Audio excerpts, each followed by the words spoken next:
এই যে এই ম্যাথটা একটা ভাইরাল ম্যাথের কথা আমি বলছিলাম যে গোটা পৃথিবীর ম্যাথ একদিকে আর এই ম্যাথটা একদিকে। এরা ত্রিকোণমিতিতে আছে, ফাংশনে আছে, অন্তরীকরণে আছে, যোগজীকরণে আছে, সেকেন্ড পেপারের হচ্ছে বিপরীত ফাংশনে আছে, সব জায়গায় আছে। এর সব জায়গায় ব্যবহার। দেখো চিনতে পারো কিনা, চিনতে পারলে ভাববো আমি পড়ানো সাকসেস। আমি তখনই কথা বলছিলাম, যখন ডিফারেন্স শিখাচ্ছিলাম তখনও বলছিলাম এটা মনে রাখ ভাই, মুখস্থ করার প্রয়োজনে যে এটার অ্যান্সার জিরো, এটার অ্যান্সার জিরো, এটা মনে রাখতে বলছিলাম। সেটা দেখো একটু, এই যে এইরকম একটা ফাংশন আর মুখস্থ হয়ে গেছে, এটা দেখার প্রয়োজন নেই, sorry. cos x root 1 plus sin 2x। এখন একটু তাকাও, কি একটা আছে না, মন পড়ানোর হ্যাক শেখার থেকে এগুলো হ্যাক শেখা ভালো, এইসব বাদ দে। আচ্ছা, হ্যাঁ হ্যাঁ হ্যাঁ, তাকাও। আমার মেন সমস্যা কথা বলো না, এই জিনিসটাকে ছোট করা। আমি যতটা ছোট করতে পারি ততটা স্কুইজ করে নিয়ে আসতে পারি।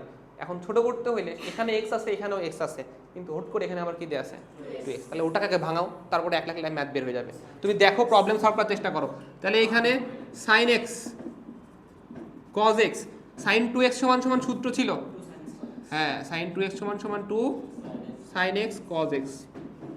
ওকে, তাহলে এইখানে রুটের ভিতরে 1 প্লাস 2 sin x, বোঝা গেছে? এইটা একটু বোঝার চেষ্টা করো। এখন দেখো সব সিঙ্গেল হয়ে গেছে, কিন্তু আমার এখনো এই রুটটা একটা প্রবলেম। হ্যাঁ, এটা দেখাও। আমি এখানে 2, এটা একটু সূত্র ভাবো মনে মনে, যে এইখানে 2 আছে, এইখানে a আছে, এইখানে b আছে, 2ab আছে। সূত্র কি হয়, a স্কয়ার b স্কয়ার না? খালি লাগবে কি a স্কয়ার আর b স্কয়ার। তাহলে a বলতে sin, b বলতে cos, sin square plus cos স্কয়ার 1 না? তাহলে 1 এর পরিবর্তে লিখতে পারি না, হয়ে গেল, শেষ। তাহলে এটা sin x cos x, এইখানে লিখে দাও, একটু কষ্ট করে লিখে নাও, sin square x plus cos square x plus 2 sin x cos x, হ্যাঁ ওইটা sin x cos x।